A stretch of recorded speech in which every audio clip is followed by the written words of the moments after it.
to the last man!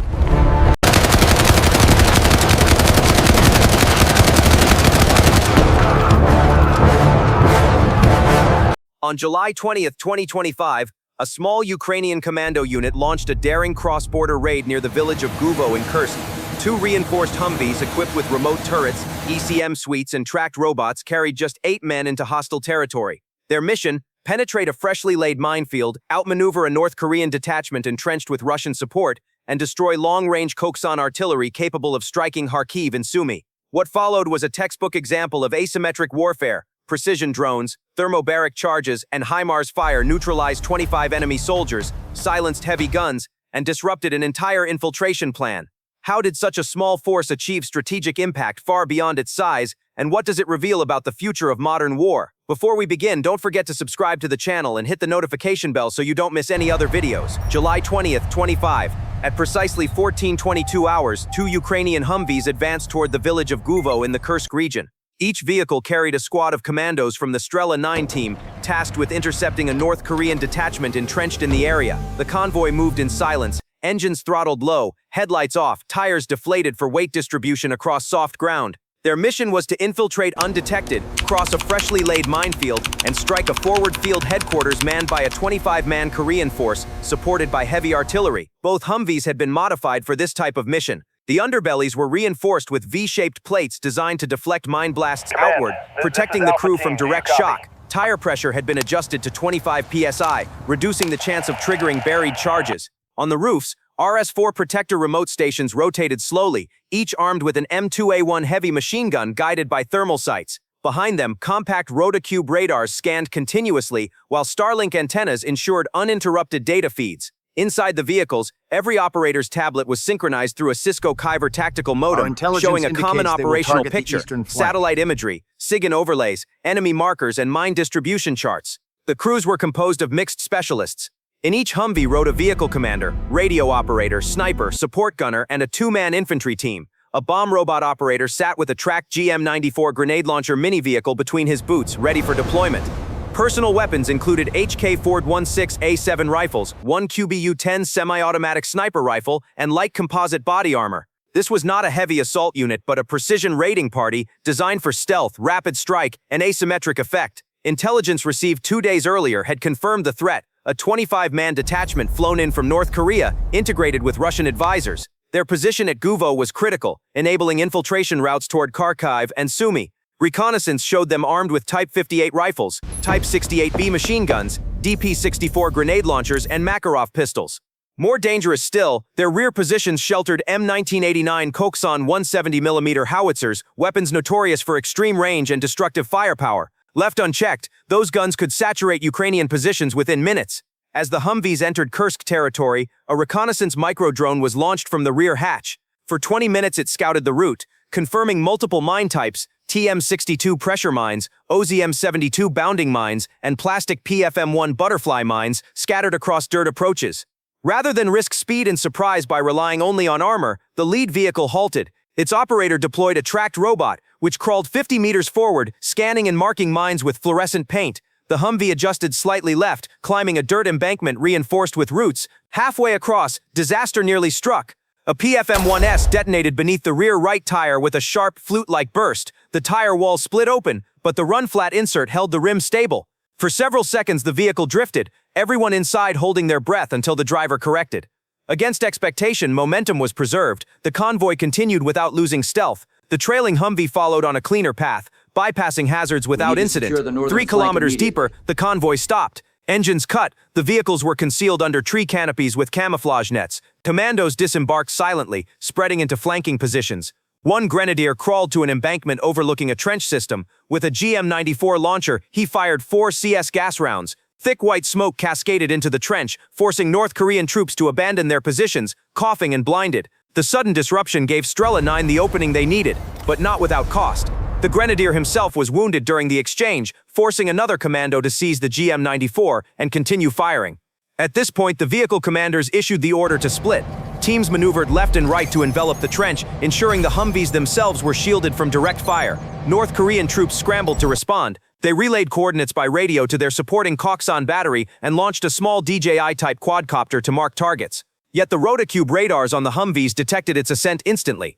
Electronic countermeasures jammed its 1.5 GHz control band, flooding the feed with noise. One Ukrainian sniper steadied his scope, fired a single round, and the drone tumbled from the sky. Still, the Koreans had likely transmitted coordinates before the loss. Moments later, the first howitzer rounds arrived. The Koksan battery, firing at 1 shell per minute, dropped a 170mm projectile that carved a crater 30 meters wide, dangerously close to the abandoned trench. Shrapnel rattled against a Humvee's side armor, gouging plates but failing to penetrate. Under cover of smoke and confusion, Strela 9 pressed forward. On the right flank, a commando armed with an HK-41-6 advanced carefully. Through the CS haze, he spotted 5 North Korean riflemen firing blindly with Type 58s. He cut down 2 with controlled bursts, scattering the rest. On the left, another pair advanced in tandem, one wielding a QBU-10 sniper rifle, the other an HK-41-6. In quick sequence, they neutralized a DP-64 grenadier and his assistant, breaking the trench's fire support element. Panic began to spread. The Korean commander, perhaps attempting to rally his men, fired a Makarov pistol into the air. Instead of discipline, the shots were misinterpreted as a signal to attack. All remaining 20-plus soldiers surged from concealment into the open. At that instant, one Humvee's M2A1 roared. 50 rounds of .50 caliber poured into the massed line, cutting down swaths of attackers and pinning the rest to ground. Strela 9 had turned defense into rout. The Skuda-tracked robot was then unleashed. Rolling toward the trench, it carried a thermobaric M397 charge in its manipulator. Once inside, the bomb detonated, collapsing walls and tunnels with immense overpressure. Survivors were torn apart or buried. 4 or 5 Koreans fled across the open steppe, but were hunted by a quadrotrone. 2 small fragmentation charges dropped from above, scattering them further. Some fell, 2 raised hands in surrender. From one prisoner's pocket fell a blue plastic ID card. It identified him as a technician from the Korean People's Army 7th Artillery Brigade. The document was sealed in a plastic bag, logged with the date, and displayed to camera as proof. Strela 9 had achieved its first objective. The North Korean infantry element had been annihilated. But the artillery threat still loomed. At this stage, the Humvee ECM suite intercepted new radio chatter, this time from a nearby Grad rocket battery. Using triangulation, the rotocube pinpointed their coordinates. The vehicle commander immediately transmitted them via digital tactical network to Ukraine's 27th Artillery Brigade, stationed 45 kilometers behind. Within minutes, 2 GMLRS rockets were launched. Flying 70 kilometers in under 2 minutes, they struck with precision. One obliterated the Koksan howitzer. The other ignited a nearby ammunition truck. The resulting fireball silenced the battery entirely. North Korean counterfire ceased. The destruction of the Koksan artillery marked the turning point of the engagement. For the first time in hours, the skies over Kursk fell silent. The thunder of heavy shells ceased abruptly, leaving only the faint crackle of burning ammunition. Strela 9 had broken the backbone of the enemy's fire support within minutes of first contact. With the trench neutralized and the artillery silenced, Ukrainian commandos consolidated their position. The wounded grenadier was stabilized by a field medic using a rapid clot pack, while others secured captured documents and weapons. The Humvees, hidden under camouflage netting, remained on standby. Their engines were kept off to reduce thermal signatures, while radars and ECM towers continued to scan for potential counterattacks. For 40 more minutes, the unit remained in the area. Their task was not only to eliminate the immediate threat, but also to exploit the engagement for intelligence. Debris from the trench was sifted for usable items, communication sets, maps, and shell casings. Drone operators recovered flight data from the downed North Korean quadcopter. Every fragment was bagged and catalogued. Even the shrapnel embedded in Humvee armor plates was photographed to establish enemy munition types and firing angles. One Humvee, despite having sustained a mine strike earlier, continued operating under run-flat safe mode. Sensors embedded in the rim confirmed structural integrity, despite the torn tire wall. The onboard diagnostic system shifted load balance across the remaining wheels, allowing the vehicle to continue at reduced but stable speed. This level of survivability was critical. Without it, the unit's stealth approach would have collapsed before reaching the target. When no Russian or North Korean reinforcements appeared, the withdrawal order was given. Engines restarted in unison, and the convoy pulled back toward the southwest at an average of 60 kilometers per hour. The retreat route had already been cleared during ingress, so the risk of mines was reduced. Nevertheless, operators deployed the tracked robot periodically to rescan high-risk zones. The absence of enemy pursuit was no accident. Russian radar coverage in the sector had already been degraded. Earlier that morning, Ukrainian HIMARS had destroyed 2 critical nodes, a Zupark 3 counter-battery radar and an S-300 fire control system. With their situational awareness crippled, Russian-Korean forces lacked the ability to coordinate reinforcements in time. Strela 9's action unfolded in a bubble of local superiority, engineered through careful preemptive strikes. By the time the Humvees crossed back into Ukrainian-held ground, dusk was falling. Both vehicles rolled into their forward base. The wounded commando was immediately transferred to a field hospital tent, where surgeons prepped for shrapnel extraction. Mechanics examined the Humvees under floodlights. The vehicle that struck the mine had its wheel dismounted.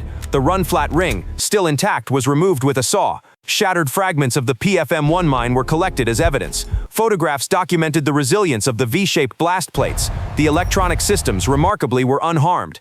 ECM towers, radars, and digital modems remained functional, having absorbed no direct hits. This reliability under fire underscored the value of combining Western-supplied platforms with improvised upgrades, such as the Cisco Kyber modem, which enabled seamless tactical networking even under jamming conditions. The official after-action report reduced the day's events to figures. Ukrainian side, 8 commandos, 2 Humvees, 2 tracked robots, and 1 reconnaissance mini-drone committed. Expenditure: 4 CS gas grenades, 1 thermobaric M397 charge, approximately 400 rounds of ammunition, and 2 GMLRS rockets. Losses: 1 wounded, no fatalities.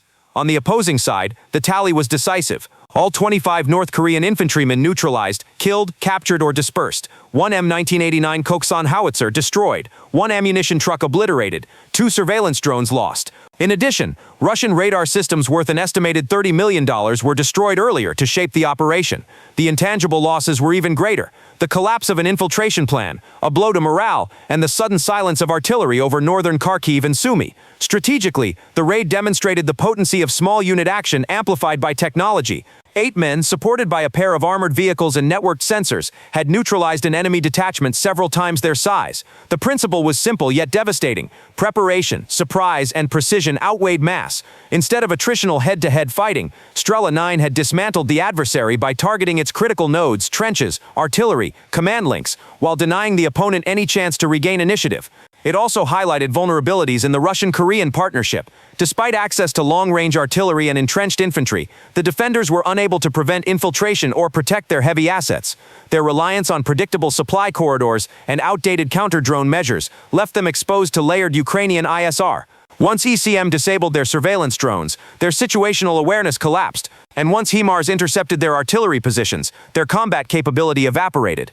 The tactical significance lay in the cost-benefit ratio. Ukraine had spent minimal resources, less than a dozen grenades and a few hundred rifle rounds, alongside 2 precision rockets to eliminate equipment and personnel worth tens of millions. This asymmetry is the essence of modern hybrid warfare. Drones, electronic warfare, and precision artillery turn small raiding teams into force multipliers.